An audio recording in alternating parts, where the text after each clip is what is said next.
Hello, everybody. I'm learning how technology works today. That's what happens when all your graphics look the same. You click on the wrong one that is just a video overlay instead of the intro. Well, hi there. Welcome to our Wednesday one shot here on Shooting the Shelf with Did you Curtis say Hackerman. Wednesday one shot? Yeah, why not? Wednesday. Yeah, I like that. Wednesday. We're gonna change Wednesday win Wednesday to shots. Wednesday. Yeah. I'm not going to alter everything every time I pronounce something wrong. I just like that we just changed. We're so influential on the work week that Wednesday has now become Wednesday. There you go. Like the O-Neaters. Remember that? Did you ever watch that movie, That Thing You Do? Oh, that's a great movie. We'll talk about that another time. Okay. But right now, today, yeah, we're talking about another Apple TV Plus show. I promise we're not getting money from them. Like, I'm not getting any discounts on my Apple TV subscription. We just happen to like similar shows or take recommendations for similar shows on that. Curtis, what are we talking about today? we are talking about Invasion, which has 2 seasons on Apple TV. And I believe there's a third coming. But I don't know if that's confirmed or not. I see a third season listed on IMDb. So we'll see. Like it definitely feels like there needs to be another season, but I won't spoil that for you because I know we're talking about season 1 today. Yeah, I am midway through season 2. So oh wow, you're trucking along. Yeah, but we're gonna try to avoid spoilers for people anyway. Okay. So yeah. So I stumbled across the show. I don't know, somewhere in the last 2 years, somewhere after I think season 1 was still airing. Like it wasn't all out when I started watching it. And I was just like, it's Apple TV. I'll give it a shot. And when I told you it is a slow burn. It is an alien invasion movie, but or show rather.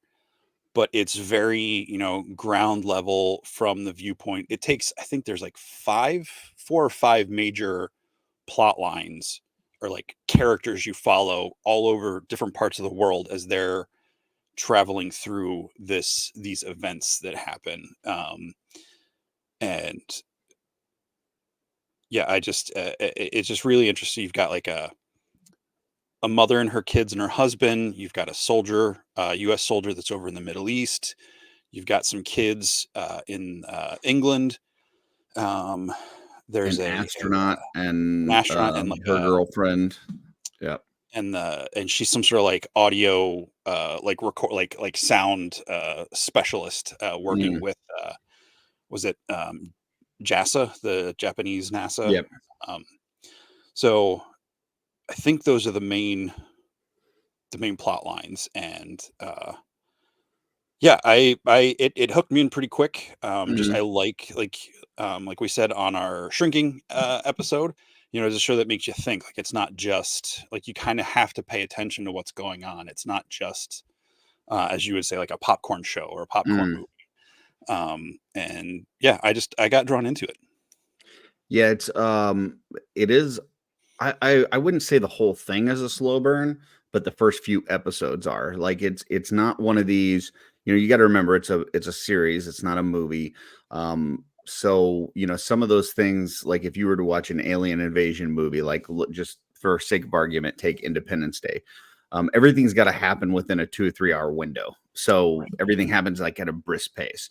Whereas, in reality, if there was going to be an alien invasion, the planet's pretty big. You would expect that it would probably take a little bit for everybody to kind of realize what's going on. And that's really what happens here. So you've got these different storylines and you're not really sure exactly, what the issue is. In fact, you don't really know that it's aliens at first.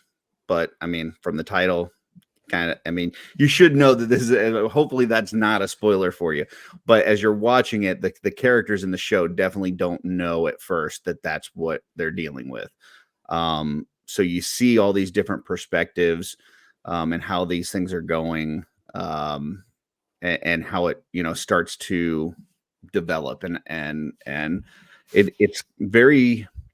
it gives me the same feels as like a Last of Us or, um, maybe like a Walking Dead kind of thing where it is kind of a, um, it's not, I wouldn't say post-apocalyptic, but it's post-normal world. It's like we all Mhm. lived our normal lives and everything was going on, and now there's this shift, this major shift, and this is the new stuff that we're dealing with, It um, and how that I would works. say it's maybe like the beginning of it's Yeah. like the beginning, like real time Mhm. first couple days, weeks of, apocalyptic type event, where society is starting to crumble, who's really in charge anymore, Yeah. But yeah, I totally agree. Yeah, it's like The Last of Us, but with like multiple viewpoints spanning the Mhm. globe, instead of focusing on just those two main characters. But yeah, and I But think there's a lot of stuff that you're uncovering as you go too. Like yes, it's yeah, not just like, 1 or 2 episodes happen and you're like, "Okay, here's everything that's going on. Now we're just watching what they're dealing with." No, you're like even like I'm midway through season 2 and you're still like trying to figure out like what the heck is going on? yeah, What is the who are we up against? Are they against us? What does this technology look like? All this kind yeah. of stuff. There's a lot of questions. So And I like that they do a really good job of, like you were saying, like movies like Independence Day. You have to get like the lead characters who are dealing with all points of this like somehow connected, whether it's through mhm, communications or in the same place to move the plot along within, that theatrical time frame. With this, because they're following 4 or 5 different characters, they're uncovering gets a different thing. So you as the mhm, audience are like, ooh, these characters need to get together, but there's no way, there's no reason in this world for those 2 characters to now come together. right. So, like, you're given kind of like glimpses into the things, but, it's not just nice tying it up in a bow like, "Oh, Mhm, well, XYZ over here needs to get to ABC, so, LMNOP here in the middle is gonna just, like, split right. off into teams and bring them to get like, it does a really good job of building and explaining things to you, the audience, that the characters in the show don't necessarily know collectively. Yeah, and it's interesting to see those different perspectives because with each of these groups, like it's like like from the soldier's point of view, it's like he has his thing where he's like, okay, I've got to do these things in order to stop this stuff. Like everything that I'm doing is the most important thing. And then the kids are kind of thinking this other thing is the most important thing. And then this lady and her family, like, how is she keeping her family safe? And like what she's doing is the most important thing. So, Mhm. it's all these different priorities and how they're dealing with this situation. Um, and you're right. There's times where it's like, man, if this person could just talk to this person and this could do that. Um, but I mean, we're dealing with things that are all across the globe too. It's not just Yeah. in one centralized location. So, but it's definitely got a lot of great performances, a lot of mystery to it. It's very much like a thriller kind of thing.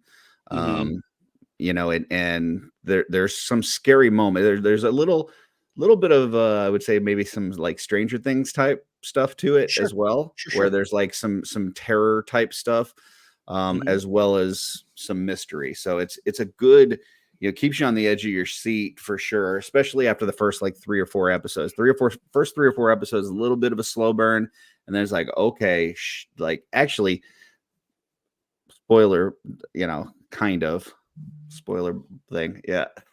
The end of the second episode, you're like, oh shit. Like, I'll just tell you this, like, and I'm not gonna tell you what happens, but the end of the second episode, you're like, okay, gotcha. So here's what we're dealing with. Yeah. And from that point on, you're really kind of on the edge of your seat, just waiting to see like what's the next shoe to drop, what is the next thing that they're gonna figure out, how it's an interesting watch for sure. Yeah, and, one thing I like about it, and, shows like this and, Shrink, and some shows do a really good job on, is and I know this can be a bigger conversation for another time with other folks who aren't just two middle class white dudes, but like they do the diversity storytelling really well. Like Mm, it feels natural. It doesn't feel like, well, we're swapping out races or genders or whatever on characters just to fit an agenda. It just, mhm, the way they set the show up is like, here are these different people from around the world and mm, their stories, and they get you invested in what their stories are and how it's their stories are connected to the bigger global story that's going on. And I think, this is, a lot of places that want to do that could look at shows like this as good examples of achieving that, and not making it like obvious. It was like uh I don't know what word I'm looking for. But I think, because yeah, the mother, like, they're uh well, I don't even remember, I don't remember what, if they specify what countries of origin they're from, like yeah, I the can't the remember. mother I and the know they kids, speak they have a but different they're not, language they yeah, use in the they're second, season, no, they and speak yeah, Farsi. yeah, And so they're Middle Eastern origin, but like, they're just an American family. And obviously that plays into, some of the panic. Again, not going to spoil anything with some of the episodes, but yeah, it just works. I think it's just a really well done show, and I think even the kids, like, you see little kids in shows, mhm, and sometimes it's like, oh man, this show would be great if they just, would write that kid out of the storyline. yeah, Don't want anything bad and to happen to kids, but like, I yeah, think all the kids, like, the family kids and the kids from the mm. UK school trip, like, I think they all do a really good job. And There there's some annoying parts with the kids, but it's because they're annoying kids. Like, right, it's like where, like, if you're running away from something or you're trying to hide and they're like, screaming or making noise, and it's like, shut up, like, we're trying not to die here, right, or like they're fighting amongst themselves and stuff, and it's like this is not what you're fighting about, is not important right now, but they're yeah. kids, It's so it's it's a it's family road trip, yeah, it so all makes that normal sense. stress for Right. parents, Yeah. but On the top world is of falling you could apart, die. Yeah. and people are either coming after you, or aliens are coming after you, or whatever's coming Right. after you. It's not just trying to get to the beach and check into your hotel. And I think they do a good job of, like, pushing the story with, there's this big thing, like, we're trying to keep the human race alive and going through this whole thing, but at the same time they also have their own individual personal lives that they're trying to deal with, and stuff that they've gone through and loss that they've had, and all this kind of stuff. So it does a good mix of those two, I think, really Yeah, dealing with the big giant threat as well as these people's, personal lives. So totally agree. Well, if definitely. what we've talked about today has intrigued you in Invasion, you can check out all 20 episodes from both seasons on Apple TV Plus right now, and tell them Shooting the Shelf sent you. I like that. And until next time, it's a Wednesday one shot.